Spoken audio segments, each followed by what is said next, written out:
It's been nearly a year since American diplomats were targeted in so-called sonic attacks in Cuba. And according to CBS News, U.S. investigators are no closer to determining either the source or the methods. We are very pleased to be joined now by Dr. Andy Gomez, who is Senior Fellow at the University of Miami's Institute for Cuban and Cuban American Studies. 22 Americans suffered serious health injuries as a result of those attacks. And now some are predicting U.S. relations with Cuba are only going to get worse. Joining us right now is Dr. Andy Gomez from the University of Miami's Institute for Cuban and Cuban American Studies. And Andy, thank you so much. I'm delighted to be with you guys. Thank you for joining us. I remember when the story was broken by Steve Dorsey, a reporter for CBS Radio in Washington, and it was just a strange story, but it kept getting stranger and stranger. It's like a spy novel. Who do you think is responsible for these attacks on American diplomats? Well, there's three scenarios that Washington has been playing with. The Cubans themselves, the Cubans with another country, or a rogue group within the Cuban government that want relationship with the United States and Cuba to go back to the way they were before President Obama opened diplomatic relations. So those are the three scenarios that Washington has been playing with. Now, who can those other countries be? Iran, Russia, North Korea. But, you know, I find it very difficult to believe that the Cubans don't know about it. I mean, the Cubans' intelligence has always been one of the best in the world. So whether it was Iran or any of these other, or whether it was a rogue group, it had to be approved from the very top. And of course, I'm talking about Raul Castro.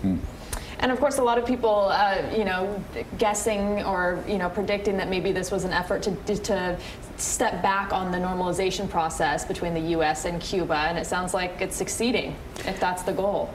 Any attack or anything that goes wrong with U.S. personnel overseas, those countries are responsible for protecting our U.S. personnel across the world and all of the embassies. It has been reported as about 22. I can tell you that number is probably going to grow. And I have been told by my multiple sources that it might not be only sonic wave, that some of these individuals have shown other signs of illness that are not consistent with just sonic waves. So we'll have to wait and see. The whole idea of using sonic waves as a weapon is really not something that I was very familiar with before I heard about this story. But is it in line with things that have taken place in Cuba in the past? The Russians have been doing this since the 50s. Yeah. And I have to believe if the Cubans are involved, they were probably trained by the Russians. So this is something not new. It's become more sophisticated. But Andy, adding to the mystery here is that we have yet to hear from any of the victims of these attacks. Why do you think that's so? Well, number one, you got the HIPAA rules in terms of confidentiality between patients. Healthcare secrecy. And doctors. I mean, privacy. Yeah. And number two, I'm going to tell you, I'm not sure all the information is going to come out on this one.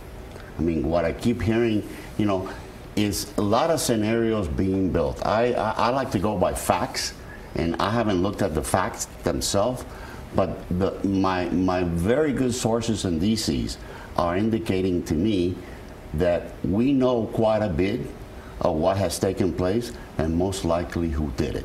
Now, the interesting thing in this whole thing, Elliot, as you know very well, for the first time in 60 years, the Cubans request a formal meeting in Washington, D.C. And that's nothing came up. unprecedented. And nothing came up. They didn't come up with who was responsible for this at that meeting. They came with nothing, and we expected that at least they would talk to us or offer to cooperate with the investigation. No, they turned around and actually they came out with an article yesterday.